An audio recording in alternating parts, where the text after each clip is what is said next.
Ever wondered how to organize your data like a pro? Stick around and find out. A dictionary in Python is like a real-world dictionary, full of key value pairs. Imagine storing your grades.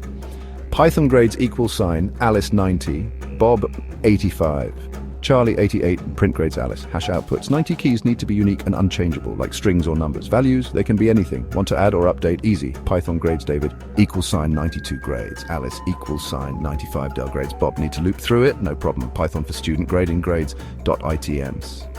They're like dictionaries, but only with unique items. Python fruits =, apple, banana, cherry, apple, hash duplicates, remove, print, fruits, hash outputs, apple, banana, cherry. And operations? A breeze.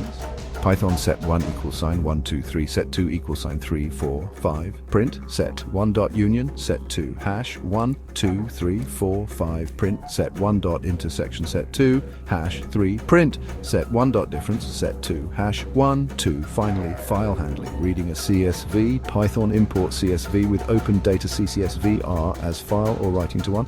Python with open output CSVW, new line =, as file. There you have it, dictionaries, sets, and file handling in just a minute. Got questions? Drop them below. Happy coding.